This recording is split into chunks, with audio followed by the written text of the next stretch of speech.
Di sebuah kerajaan megah bernama Pasir Batang, hiduplah dua putri yang sama-sama memesona.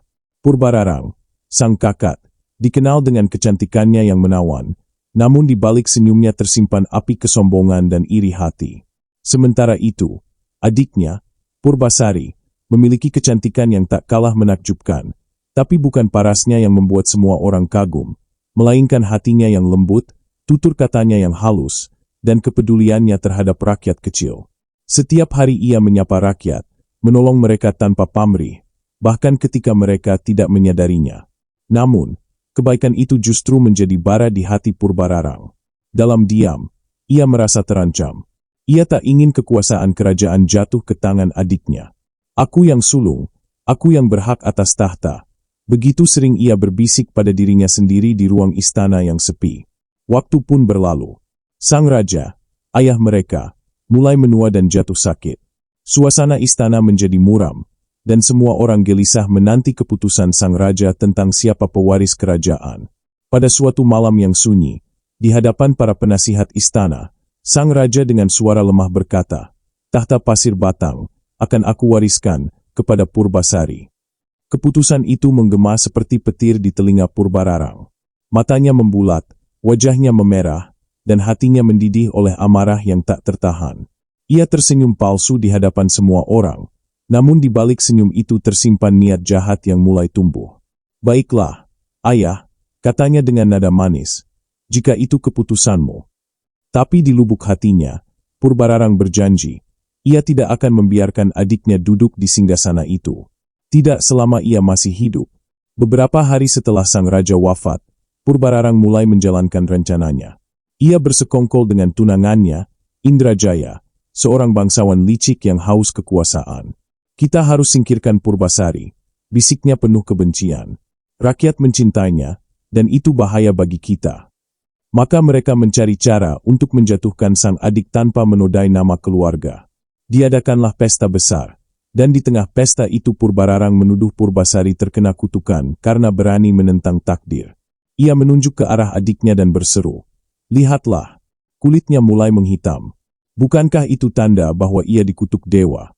Semua mata tertuju pada Purbasari. Dalam kebingungan dan ketakutan, sang putri hanya bisa menunduk.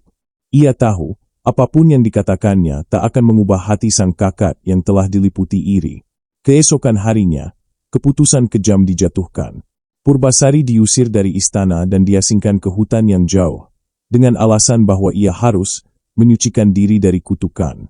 Dengan pakaian sederhana dan mata berkaca-kaca, ia melangkah pergi tanpa membawa apa-apa selain harapan. Langkahnya berat, namun hatinya tetap tegar. Di sepanjang jalan, ia mendengar tawa ejekan dari para pengawal yang mengiringinya. Hutan itu sunyi, dingin, dan penuh kabut. Angin bertiup membawa bisikan misterius, seolah alam pun bersedih atas penderitaan sang putri. Saat senja tiba, ia berhenti di tepi sungai yang berkilauan diterpa cahaya matahari terakhir. Di sanalah ia berlutut, membasuh wajahnya, dan berdoa dalam hati, "Ya Tuhan, jika memang ini takdirku, berilah aku kekuatan untuk menjalaninya." Namun, nasib berkata lain. Saat air bening itu menyentuh pipinya, terdengar suara ranting patah di belakang. Purbasari menoleh dengan cemas. Dari balik semak belukar, muncul seekor lutung hitam dengan tatapan mata tajam, tapi penuh kehangatan. Tubuhnya gagah, bulunya mengilap di bawah cahaya rembulan. Awalnya, Purbasari ketakutan. Ia mundur beberapa langkah, berpikir hewan itu akan menyerangnya. Namun, lutung itu justru menunduk, seolah ingin menunjukkan bahwa ia tak berniat jahat.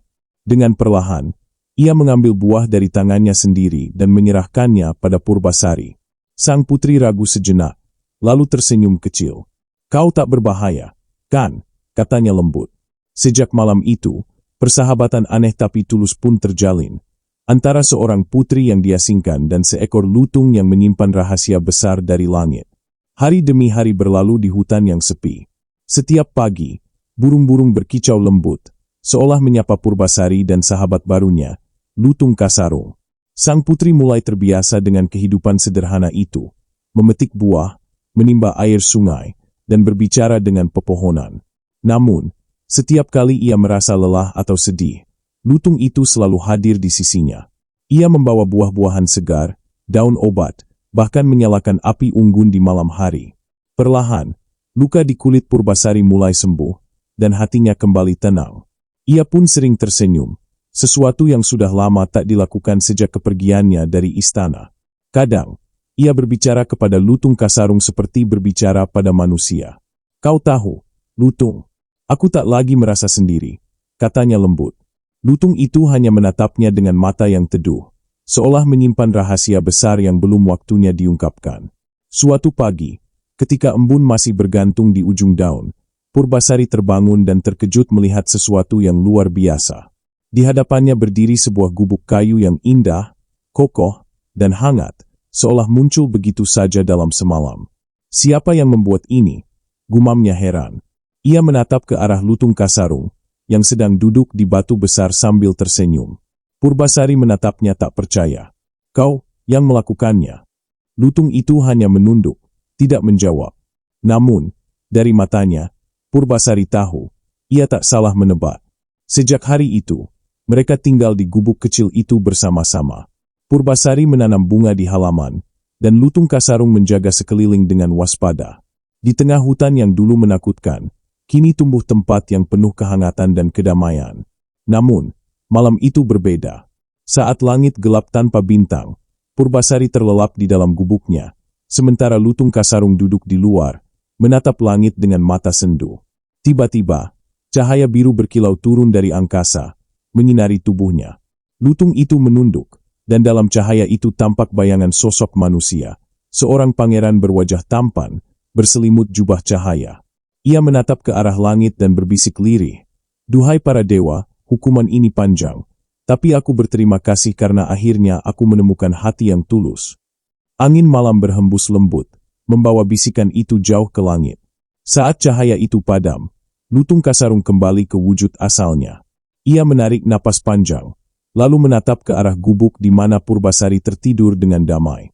Ada ketenangan di wajahnya, ketenangan yang belum pernah ia rasakan selama menjadi kutukan. Kabar aneh pun mulai beredar di kerajaan Pasir Batang. Para pemburu dan petani yang melewati hutan menceritakan kisah yang sama, tentang seorang putri cantik yang tinggal di hutan bersama seekor lutung ajaib, dan tentang taman megah yang tumbuh di tengah pepohonan. Cerita itu sampai ke telinga Purbararang. Ia tertawa mengejek. Mana mungkin adikku yang terkutuk bisa hidup bahagia di hutan. Tapi semakin banyak rakyat yang berbicara, semakin gelisah hatinya. Ia takut nama Purbasari kembali harum di mata rakyat. Maka, dengan keangkuhannya, Purbararang memutuskan untuk datang sendiri ke hutan, ditemani oleh rombongan besar dan tunangannya, Indrajaya. "Kita lihat," katanya sinis, "sejauh mana keberuntungannya bertahan." Hari itu, hutan yang biasanya tenang mendadak ramai oleh derap kuda dan suara pasukan. Purbasari yang sedang menjemur kain terkejut melihat rombongan besar mendekat. Di depan mereka berdiri Purbararang dengan wajah angkuh dan senyum tajam. "Adikku tercinta," katanya dengan nada pura-pura manis, "kabar tentangmu telah sampai ke telingaku. Aku datang untuk menguji kebenarannya." Purbasari hanya menunduk sopan. "Aku tidak ingin bertengkar, kakak," jawabnya lembut. Tapi Purbararang tidak peduli. Ia menantang Purbasari dalam berbagai perlombaan, menenun, memasak, menghias taman, semuanya dilakukan di depan para saksi. "Siapa yang kalah," katanya lantang, "harus meninggalkan Pasir Batang selamanya." Lutung Kasarung yang berdiri di belakang Purbasari mengepalkan tangannya, matanya memerah.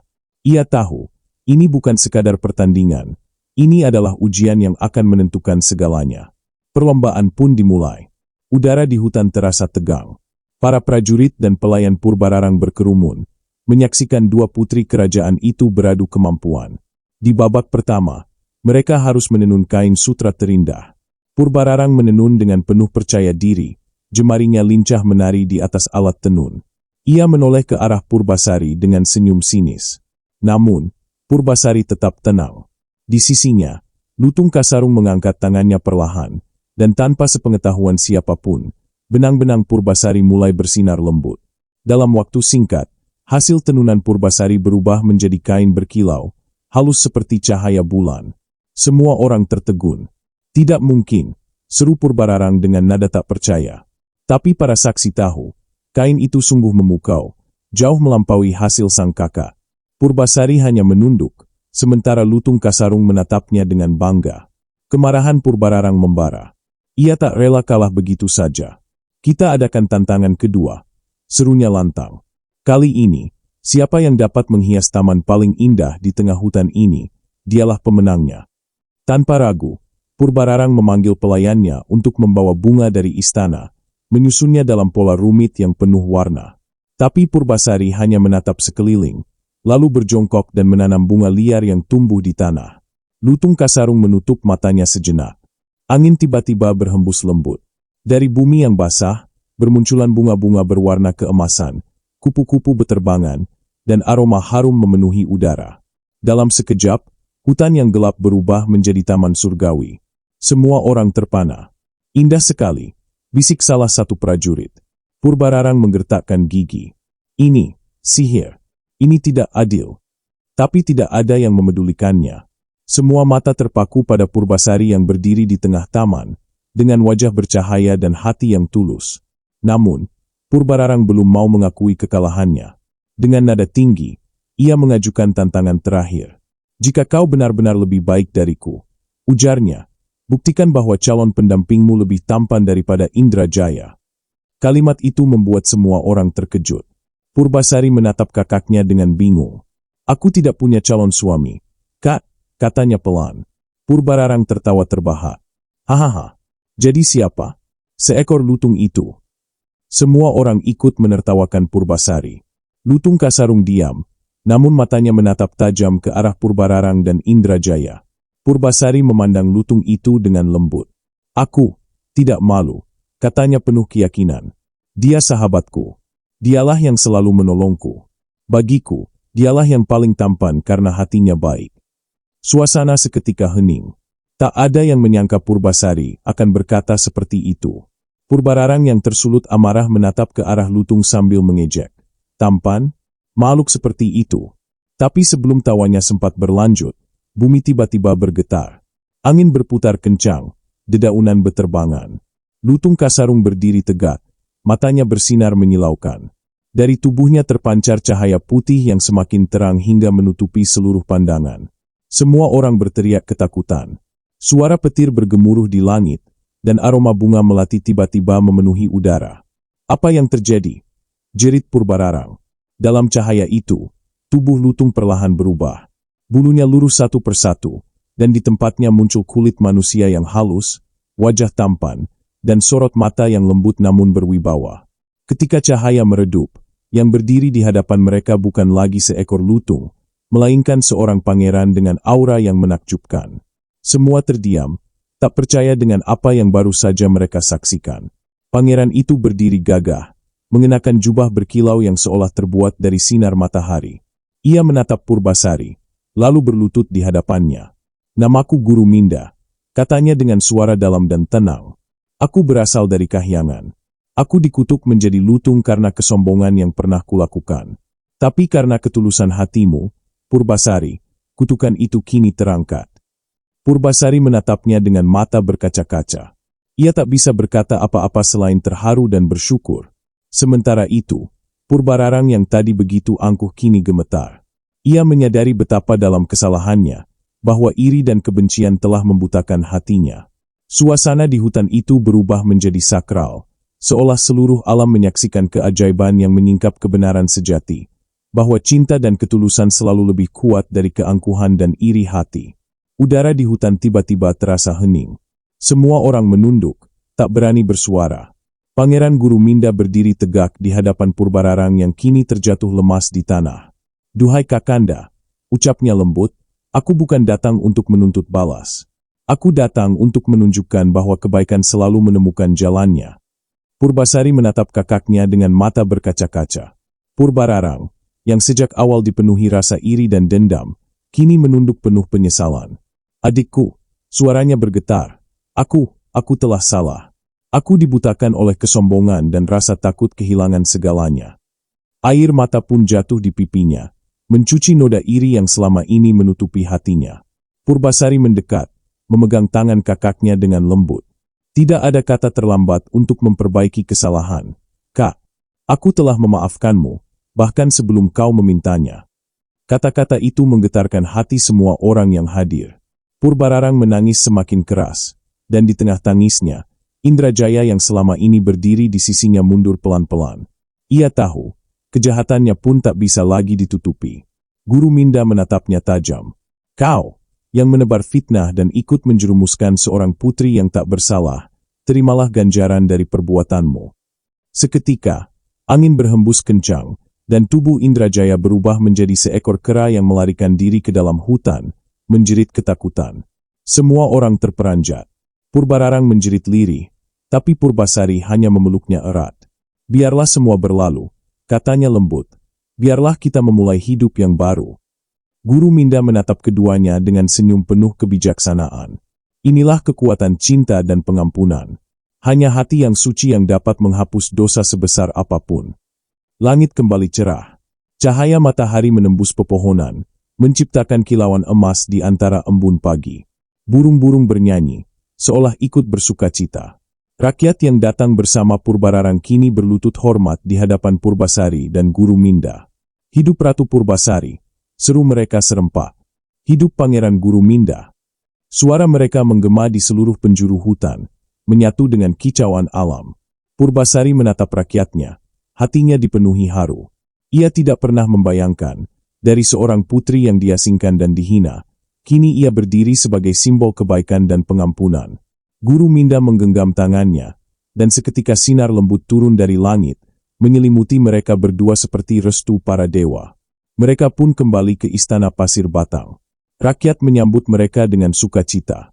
Jalanan dihiasi bunga, lonceng bergema di menara istana, dan senyum menghiasi wajah setiap orang. Di hadapan rakyat, Purbasari dinobatkan menjadi ratu yang sah, sementara Guru Minda berdiri di sisinya sebagai pendamping hidup dan pelindung kerajaan. Purbararang, yang kini telah menyesali semua perbuatannya, memilih untuk meninggalkan istana dan menjalani hidup sederhana, menebus kesalahannya dengan membantu rakyat kecil. Dan sejak hari itu, Pasir Batang kembali damai. Tidak ada lagi iri, tidak ada lagi kebencian, hanya cinta dan ketulusan yang memimpin negeri itu. Waktu berlalu, dan kisah mereka menjadi legenda. Di setiap sudut Pasir Batang, orang-orang masih menceritakan bagaimana seekor lutung ternyata seorang pangeran dari kayangan, dan bagaimana cinta tulus mampu mengubah nasib serta menyembuhkan luka hati. Hingga kini, ketika angin berhembus di antara pepohonan hutan tua, orang-orang percaya bahwa itu adalah bisikan Lutung Kasarung, pangeran yang turun ke bumi untuk mencari arti sejati dari cinta dan kesucian hati. Dan bagi siapapun yang mendengarnya, kisah itu menjadi pengingat bahwa dalam hidup, keindahan sejati tidak datang dari rupa dan harta, melainkan dari hati yang tulus, yang mampu mengasihi bahkan saat disakiti.